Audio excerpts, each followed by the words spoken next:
Hey Jeff, thanks for coming down. I appreciate it very much. Start out by giving me your real name, your whole name. My birth name is Theodore Jeffrey Hartlage. Now you told me as we were signing in here that the Army got that backwards, didn't they? Well, yes. The first year that I attended university, the professors would look at the seating chart and say, "Oh, Theodore," and I would hear my name, Theodore. And I didn't know who they were calling because I had always gone by Jeff. So I transferred to Ohio State my sophomore year. So I thought, well, I'll just register as Jeffrey Theodore, which I did. And when I was in ROTC and was as Jeffrey Theodore, and so I went into the military as Jeffrey Theodore. There you are. And when were you born then? September 1st, 1941. Okay. And currently your address is where? Here in Portsmouth, it's 3314 Sheridan Road. Okay. In How long Portsmouth. have you lived there? Been there about 4 years. Actually, after college and all, I left the area and was gone for about 45 years. And then my mother-in-law remained here. And she took ill, and my wife came back to take care of her, and that was because she was on her deathbed. But it now turns out that was 14 years ago. And so we're in Well, Portsmouth. is she still around? She's still around. She's now 98, going on 99. Oh, 98. Yes. Fantastic. Yes. Well, now before Sheridan Avenue, where were you before then? We were at her house, which is on off near 1414 off near Street, the Blackburn residence on Okay. 1414. And before that, we were in Seattle, Washington. Is that where you were for like the 40 years or so? No. Okay. No. After the military, I went to graduate school at the University of Southern California. And from there, my wife had a job opportunity to move to Hawaii. And we moved to Hawaii from Southern California, and we lived there for about 10 or 12 years. And then I went to graduate school and a research assistantship at the University of Montana. So we spent a lot of time in and out of Montana, and for a few years, about 3 years. And then we went to Seattle, moved to Seattle once again because of her job, and we've been there for about 35 years now. What did your wife do? She was a flight attendant Oh, I see. with United Airlines, yeah. I see. I see. So they opened a new flight attendant base in Hawaii, and it was too good to pass up. And then United bought the Pan Am routes and they were starting international flying from Seattle. So she transferred to Seattle. And, Well, let me ask you this then. What were your parents' names? my father was Clifton Paul Hartlage, and my mother was Mary Louise Hartlage. What was her maiden name? Piron, Piron. yes. Okay. That's a local name that I've heard before here. Was Yes, she from yes. here? Both Okay. Piron and Hartlage go back a ways. I think Hartlage was a physician name. Yeah, that I Doctor, yeah, Bill. heard. Okay. Are you related there? Yes, we are, Okay. I think all the Hartlages are related, as Okay. are all the Pirons, I believe. Yeah. Now I'm going to really test you. Okay. What were your father's parents' names? Your grandparents on your... My grandpa, yes, so Lee and Caroline Hartlage. Okay. What was Carol's maiden name? Your grandmother? Willie, Willie? yes, and I believe I'm thinking was from Zanesville, Okay. I believe. How far back can you go? Your grandparents? I can Parents? go back to my great-grandfather, William Hartlage. He is the one that brought the Hartlages to Portsmouth. And I think From where? Louisville. Uh-huh. Yeah, he was a insurance agent with, I think it's Western Southern, and he came to Portsmouth to open an office for Western Southern. Okay. And that's as far as I go there. Okay. Now on your mother's side, Yes. what were her parents' names? Theodophilus and Mame, I like that. yes. And Theodophilus. her maiden name was Jugonaut. And she's would that be, I don't know, what would that be? German or French. French? Huguenot, you said. Yeah, Jugonaut. Huguenot, yes. Yes, French. Okay. As we pronounce it around here, it's probably Jugonneau, but in Southern Ohio speak, it's Jugonaut. We have our own ways. Yes. How about their parents' names? How about Theodosia? Well, actually Theodophilus came from France. Okay. He was a French immigrant, and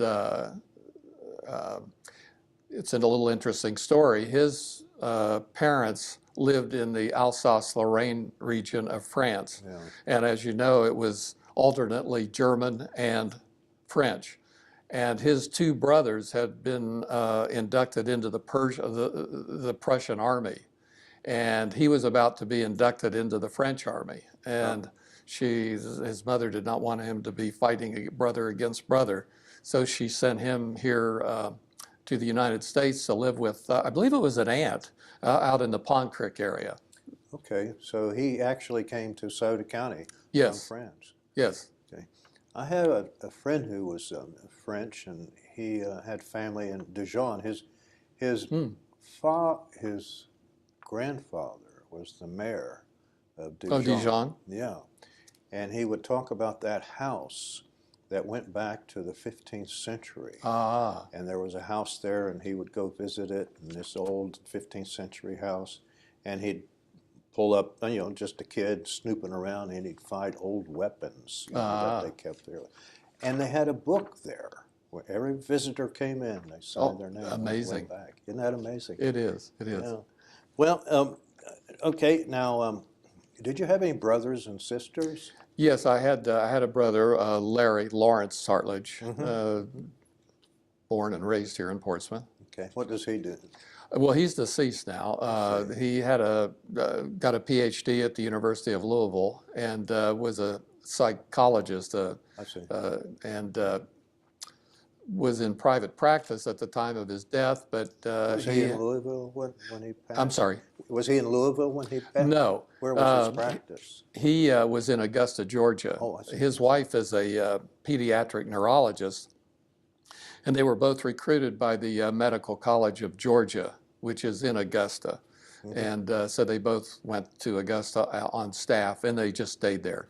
And she stayed on the staff, and he was there for quite a while, but then went into private practice. So now, tell me your wife's name. Oh, my wife's name is Joan Blackburn. Is that the Blackburn that we know, Blackburn's Market? No, it's not that. Her father was Wayne Blackburn, who is on the mural down here for his baseball. He was a scout with Detroit, scout manager, and played professional ball. As What was his name again? Wayne Blackburn. That's her father. That's her father, yes. And as a sidelight, I think he played for Indianapolis and led the International League in hitting for about 6 years. Wow. But in those days, his contract was owned by the owner of the Indianapolis team. And when the majors tried to bring him up, the owner wouldn't release him. So no. Then he was drafted into World War II and was injured, came back afterwards, and with the passage of his injury and his age, then he went into managing, and he still played a little bit, but was a player manager, and then spent the rest of his life till he was 80 with the Detroit Tigers. So he missed the majors, though. Yes, he did. They didn't release him from the contract. Yeah, he spent some time with Detroit as a base coach and hitting instructor. Interesting. And but that was his job. He was a hitting instructor. He went down every year at spring training, and then he managed all over the country with Detroit teams, to include Puerto Rico, and he won the South American World Series with a team in Panama, or it might have been Puerto Rico. I'm not sure. But Well, anyway. what was your wife's mother's name? Jean. Jean? Jean Anderson, yes. And her maiden name was Anderson. Anderson, yes. And she's from Seaman, Ohio. Okay. Now, what do you know who their parents' names were? No. It would come to me, but I don't know. If it comes to you, blurt it right out. Yes, I can't think of his father's name. They were from Otway area. Okay. And Did you have any children? no, we had no children. And then where did you go to school? I went to school at Holy Redeemer, and then In Portsmouth, Ohio. in Portsmouth, and then Notre Dame in Portsmouth. And you graduated Graduated from from there? Notre Dame, yes. Okay. What year did you graduate? 59. Did you, while you were in high school, did you work anywhere as a kid? Yes, I did. I worked at the Ohio Theater as an usher In New Boston. in New Boston. Yes. Yes. My father worked for Mr. Chris Malavazis, a Greek gentleman, Yes. and he owned the LaSalle Hotel and the Ohio Theater, and so I was able to get a job at the Ohio Theater as an usher. I believe that was my only high school job. Well, now after you graduated, what did you do? Uh, the first year I went to Xavier University down in Cincinnati, and then I transferred to Ohio State. When did you get married? Let's see, 68, December of 68 at the University of Southern California. Okay.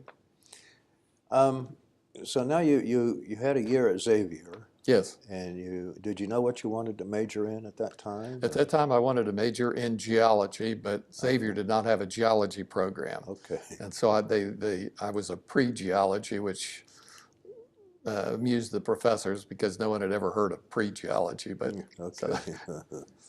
And then you went to Ohio State? I went to Ohio State. They had a geology program. They have a geology, and I majored in geology for a couple of years until I realized that I'm colorblind. And at that time, the maps, geological maps and all are, with the different rock strata and everything are color coded. And when we would go on field trips, they would always point out and say, well, you can tell this rock by its, its color and blah, blah, blah. So I thought, well, maybe this is not where I should go. So I switched major and graduated from the College of Education. You were an educator then, and did you get a master's degree in education or? Yes, Okay. at the University of Montana. At Montana? Yeah. Okay. So we're graduated from Ohio State with a bachelor's degree in Yes. education. Yes. What did you do then? Well, after graduation, I went into the Army. You were in ROTC. I was think in you said. ROTC, yes. So I was commissioned at graduation. Okay. Now, when did you graduate there? 63. Okay. And I figured, at the time, if you were an able-bodied hand and you enrolled at a land-grant college, you were required, as a male, you were required to take ROTC for 2 years. And at the end of the 2 years, then you had the option of continuing. Most people dropped out, but I figured, well, there's probably a good chance that I would be drafted, and I'd much rather go in as an officer than as an enlisted man. So I took the advanced ROTC. Plus, there was not much, but a little pay on the side. I think it's much better now, but then it paid a little bit extra. So you graduated in 63, a bachelor's degree in education, and you're being commissioned in the Army. Yes. That's okay. Then I briefly before I actually went on duty, active duty, I briefly attended law school, which I enjoyed very much, but I just wasn't prepared for 3 years. I needed a break. And so I thought, well, I'll go ahead and get my Army commitment out of the way. And then That gave you a break, didn't yeah, it? yeah. And where did you do your officer basic training? What branch were you in, by the way? I was in Army Intelligence. Intelligence. I Yeah. think that's Fort Benjamin Harrison. Is that right? Well, at the time, it's kind of changed. They wanted all of the intelligence officers to be combat qualified. Oh. And so I went to the infantry officers basic course at Fort Benning, Georgia. Mm-hmm. And from there, I transferred to the Army Intelligence School, which at the time was at Fort Holabird, Maryland, which is in Baltimore, which has subsequently moved to Fort Huachuca, I understand. Huachuca. Yeah, Fort Huachuca in Arizona, Yeah, okay. which I can't imagine. I can't either. In fact, when I learned that, because as part of our training, we would engage in surveillance, and we would go down on the streets of Baltimore and, engage in surveillance activities and one thing and another. And Fort Huachuca is out in the middle of nowhere, literally. And so I had to make it a point to go to Huachuca just to see this new intelligence school. But anyway. How long was your officer basic training? It seems to me it was 3 months. 3 months? Yeah. We're talking about now I'm on active duty. Yes, you're on active infantry duty. duty Yes. was about 3 months, and then I went the intelligence school was another 3 or 4 months. Mm-hmm. And after that, ROTC required a 2-year commitment. But they said upon graduation, you probably would be sent to some, place that didn't sound all that exciting. But if I went to the language school, they would send me to the country of the language that I studied. So I signed up for it, which was another 2-year commitment. But with that, I went to the Defense Language Institute in Monterey, California, where I studied German, intensive German language training for approximately 6 months. Did you end up in Germany? I did. I did indeed. I was about ready for you to say no. I ended up in Vietnam. Well, I did that too, but yes, I initially ended up in Germany. Yes. Okay, so so you went to language school in Yes, German, and you Wonderful experience. was it? Yes. Okay. And not only that, we had a statement of unavailability as far as our quarters were concerned. And so there were 2 other fellows and I, and we rented a house in Carmel, California. And I don't know if you've ever been to Carmel, but it's just a charming, delightful, incredible little community. So that was how long? About 3 months? That was 6 months. 6 months. Language school? The language school was 6 months, yes. Now I understand, I think it's the German language, they've extended it to either 9 months or a year. I'm not sure which, but. So now you're going to be transferred, you're going to be stationed in Germany. Correct. Did you get a leave in between California and Germany? Yeah, there was a short break, yes. Did you come home? I did, except in the meantime, my father had been hired to manage a new motel, restaurant, community pool activity center up in Mount Gilead, Ohio. And so the family had moved to Mount Gilead at that point, so my visit was there rather than Mount back to Gilead. Portsmouth. Okay. Did they know you were coming for your break? Yeah, they knew. Okay. And so now you're going to, what'd you do, fly out of Columbus for Germany or recall? Well, that's a good question. Yeah, I suppose I did. I don't remember. I flew to New York and I took a ship. A ship? Yes, out of New York in January. It was quite an experience. What was the name of it? The ship? I forget. It was a military charter kind of a ship. Like I said, it was an interesting experience because it was January. And the first... that would be in North Atlantic yes, weather. Yes. The first day, the first evening, we boarded the ship. And there were also dependents that were traveling. And it was really quite nice for the officers and the dependents. I mean, we had stewards that waited on the tables and one thing and another. And I think we were seated at a large table of about 9 or 10, 12 people. And everyone was happy, ready, anticipating the trip. And that was the last time I saw most of them because everyone was sick. It was a very rough crossing. And the poor enlisted guys were down in the hold.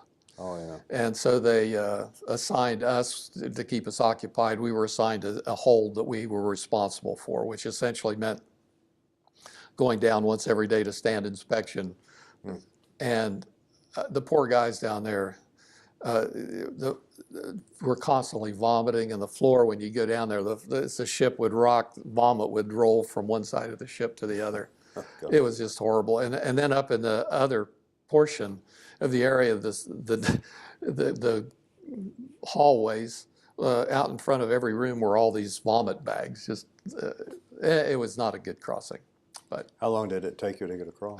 I'm thinking 9 days, but like that sounds, it may not have been, maybe 6. Too long, whatever. Too long. Okay. Yes. Where did you disembark then? You ended up where? Bremerhaven. Bremerhaven. You went right to Germany. Right to Germany, Bremerhaven, caught a train to Frankfurt. Okay. Because Frankfurt was the headquarters of, I was assigned to the 513th Intelligence, whatever it is. I don't know what kind of group, I guess. 513th Intelligence Group. And they were headquartered in Frankfurt. Where is that in relation, say, to Munich or Berlin? It's pretty much in the middle of the country. It was quite an industrial area. And during the bombing of Germany in World War II, the IG Farben building was spared with anticipation that the army would take it over afterwards.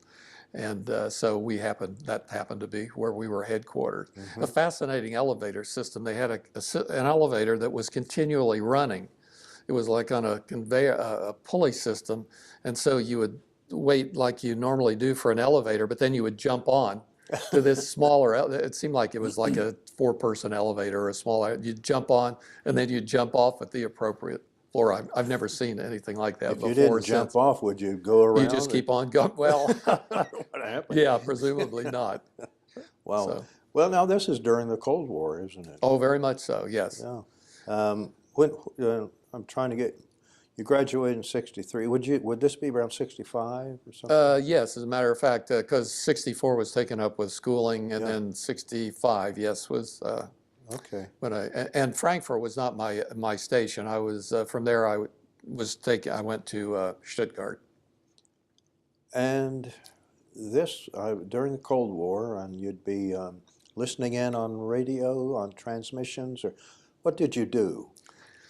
Well, my first job was actually kind of boring. We were a repository. The 513th was co-located, or our unit was co-located with the 66 Counterintelligence Group, and we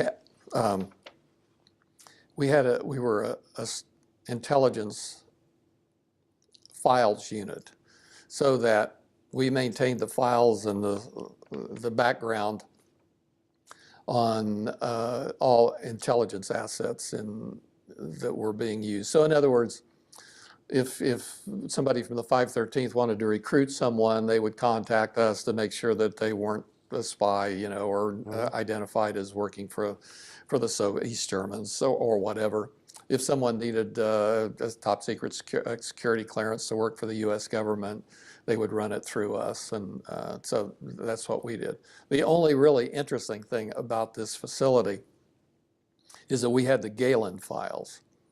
The Galen files. Galen. Yes, Reinhard Galen was a German general of the Wehrmacht, and he had intelligence responsibility for the Eastern Theater. So everything from Germany east, Russia, Hungary, Yugoslavia, whatever, and he had all of the intelligence activity for that area.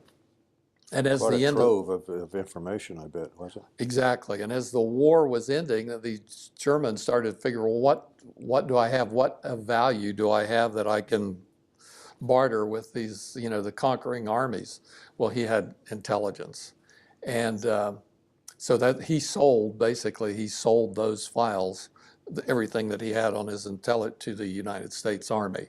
And we had those files. He sold them? Well, yes, he For sold what, them. freedom? Yeah, exactly. And then he went into the intelligence business, had his own private intelligence organization, because he had all the contacts. He knew everybody. And in fact, Galen went on to be the founder of the current German intelligence service. Did you ever meet him? I never met him, no. I'm sure I've heard his name on the History Channel. You would have, yes.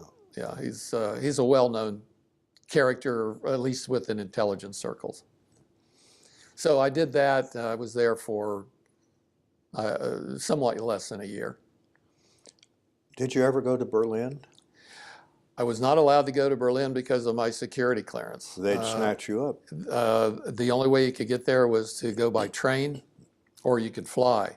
And the train was absolutely out and they wouldn't let us fly because what happened if there was some sort of an accident or the plane had to set down or something. Did you ever get up to the border? Never. No, I didn't. Same reason?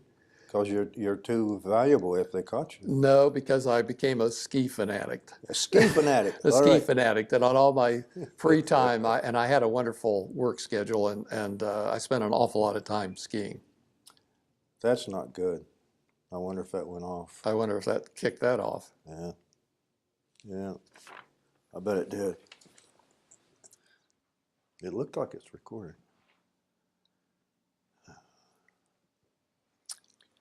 Where did you ski? Spent a lot of time skiing in Austria, skied in Germany, skied in Switzerland, skied in Italy, Germany. Wow. You really got hooked into it. Is that the first time you skied? When I was at the language school in Monterey, my roommate came in one day and said they've had a big snow in the Sierra, and why don't we go skiing at Yosemite? They had a small ski area in Yosemite.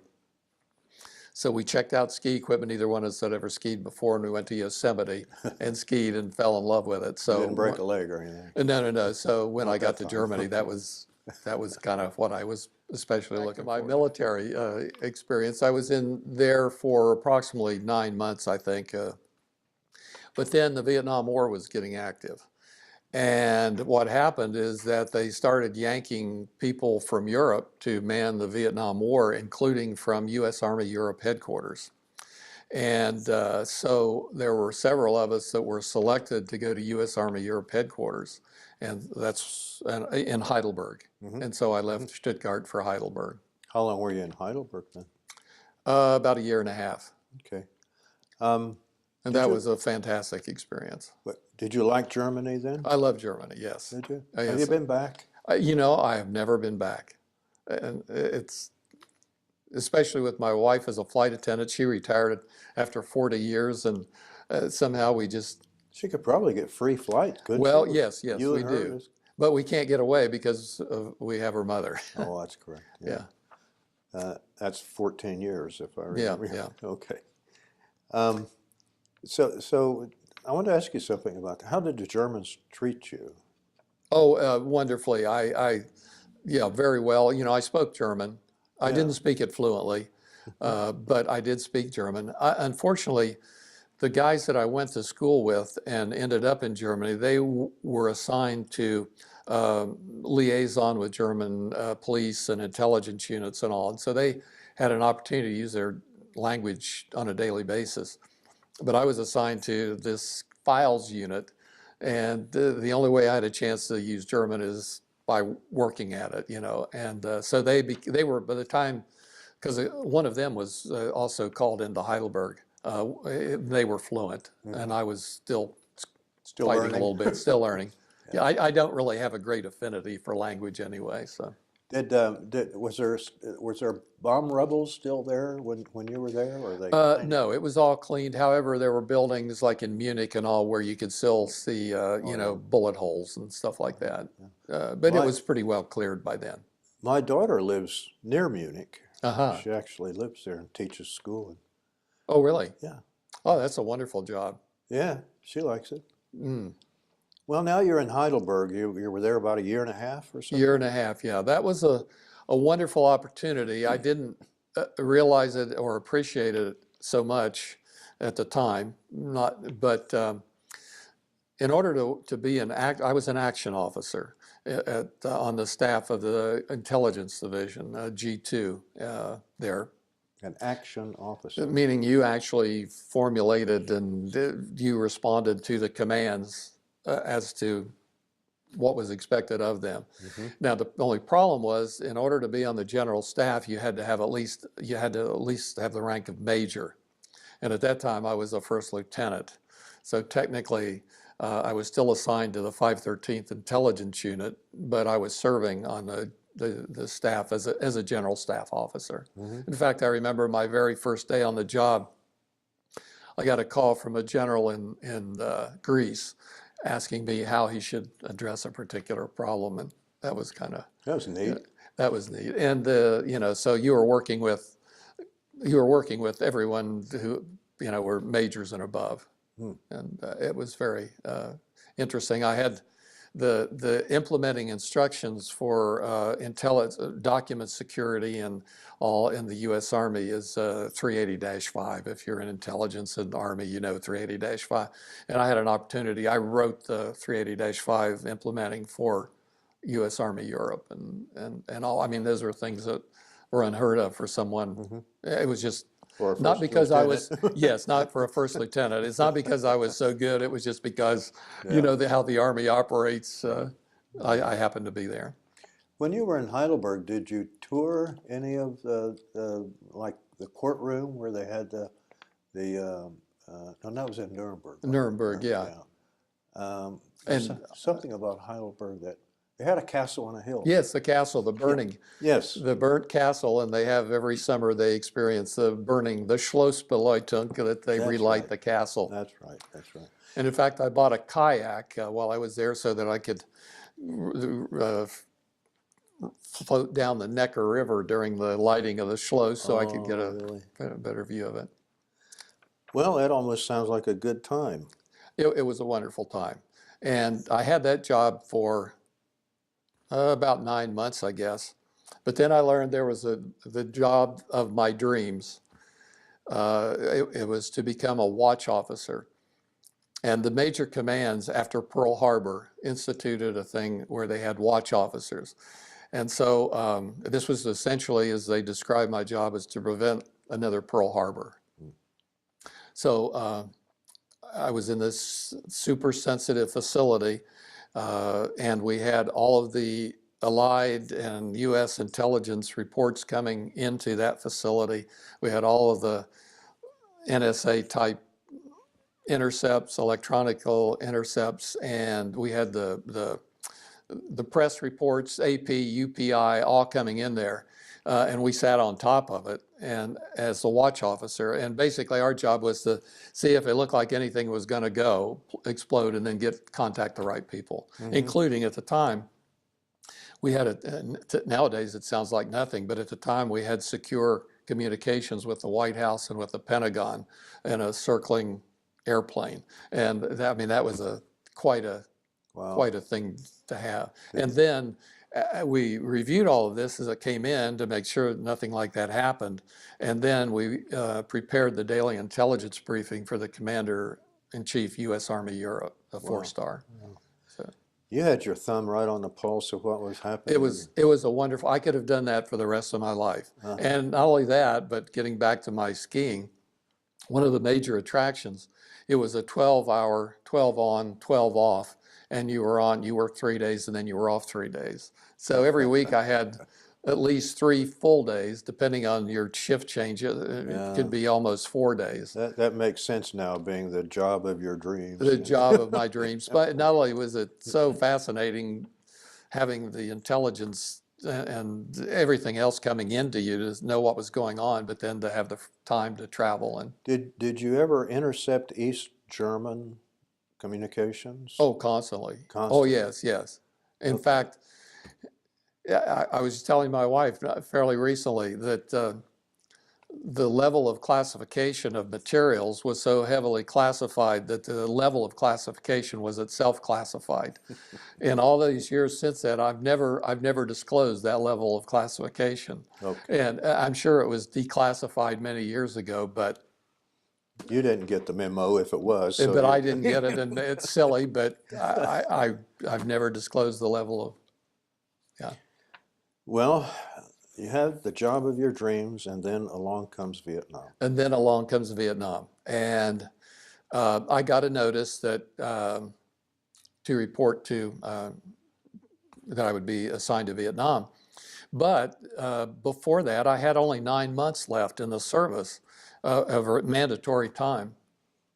And the Department of Defense had come out with a directive that if you could not serve your full tour, that they were not going to send you because they were having so much problems with sending people to Vietnam, and then they would only get there and turn around and come back. So they wanted you to serve a full tour, and I only had 9 months.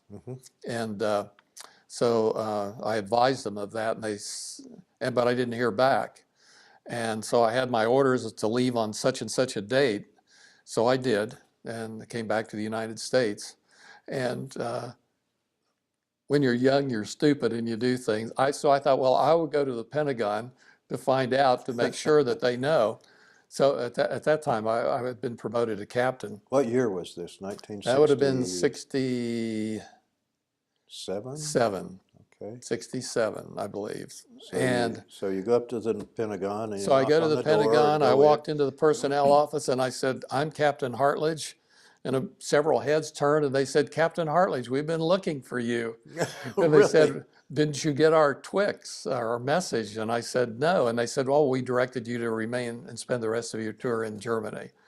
And I said, well, here I am. And they said, well, okay, we'll assign you. you're in the D.C. area to complete your, your tour, your obligation. So I came back to Ohio to visit my parents. And then I got a phone call and they said, we're forming an intelligence unit that's got to get to Vietnam. We need you forthwith at Fort Bragg to form this new intelligence unit. What'd you say? But I speak German. But I speak German, exactly. Okay. And as a sidelight, and the whole time I was in Germany, I was in uniform. When I end up in Vietnam, where I speak not a word of Vietnamese, I'm in civilian clothes, I'm undercover. So Right. that's How faith long with was the Army. How long was your tour in Vietnam? 6 months. So you probably probably went to California. Yes, we went to Fort Bragg and we formed this new unit. It was a new intelligence unit. And as one of the officers there, we were responsible for making sure everyone was trained et cetera.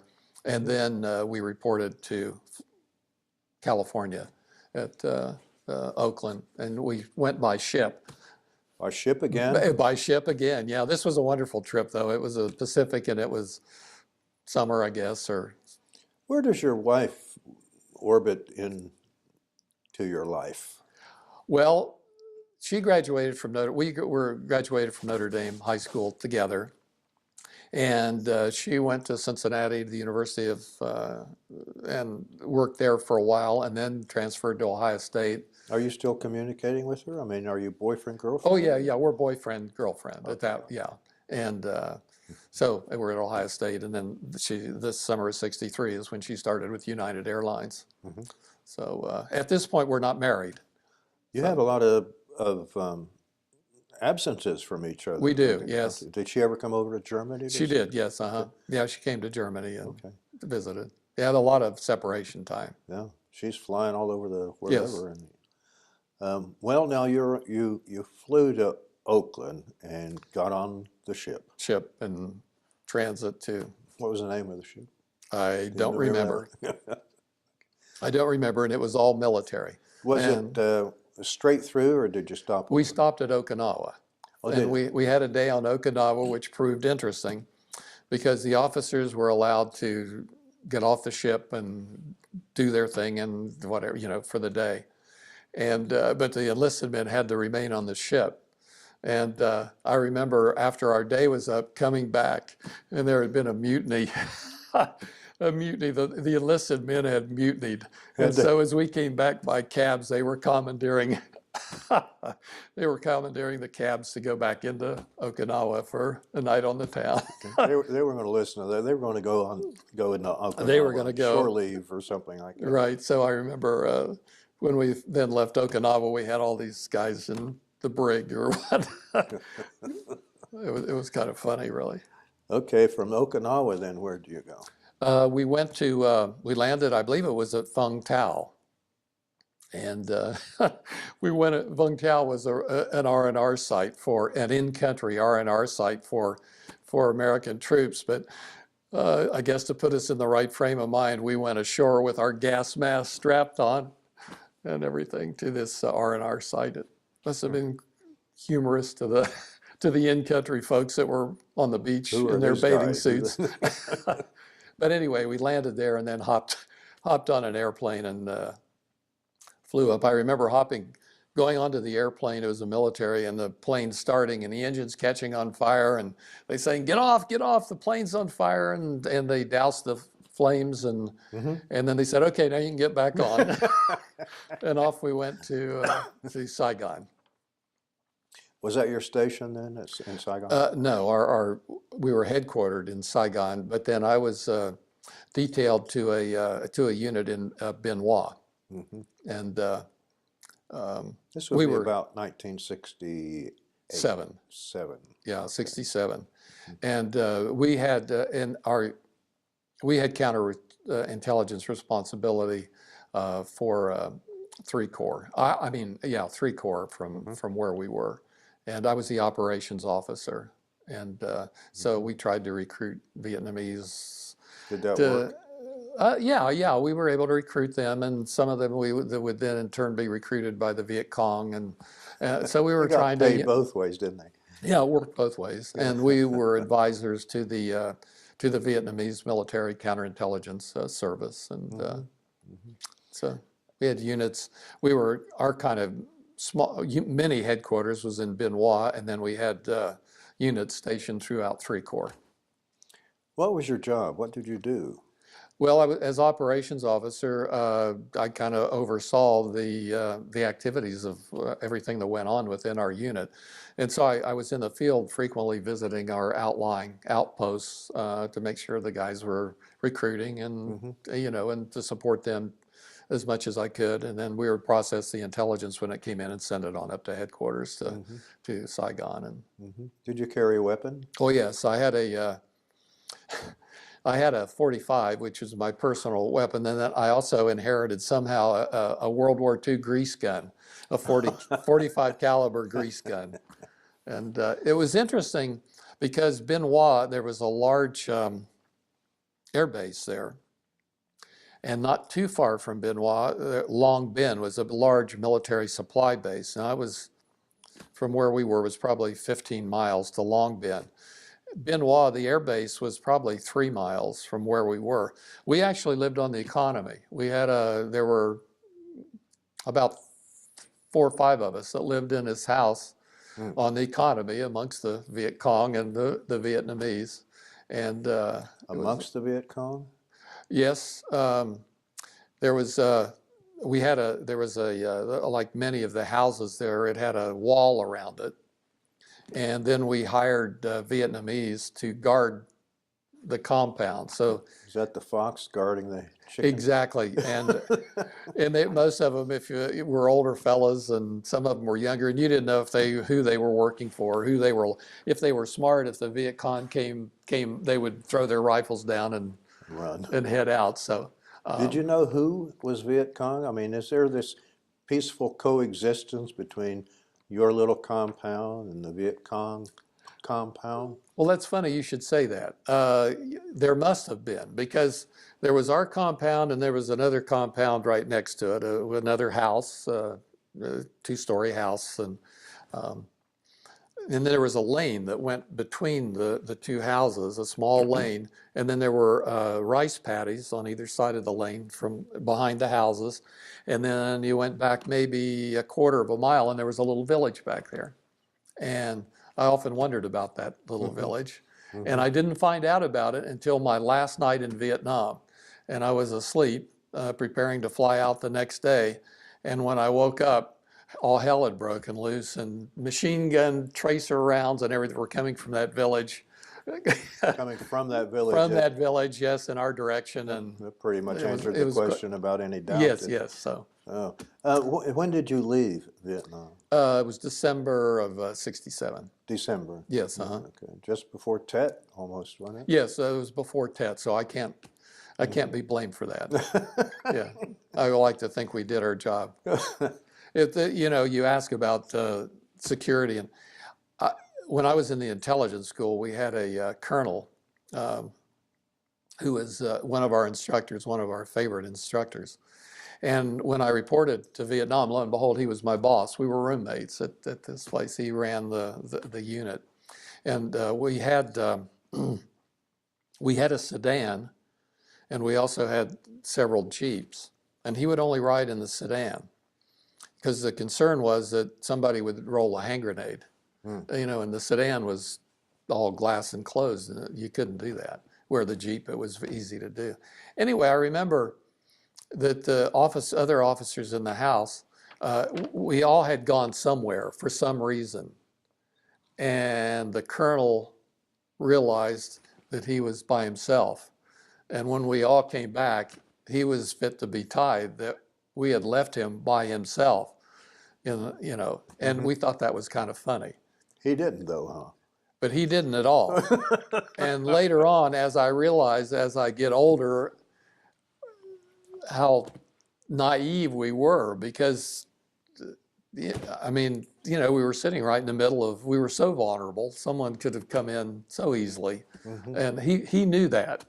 And when you're young, you're above. You know everything. Well, you're above injury. No harm is going to come to you. So. So did you like?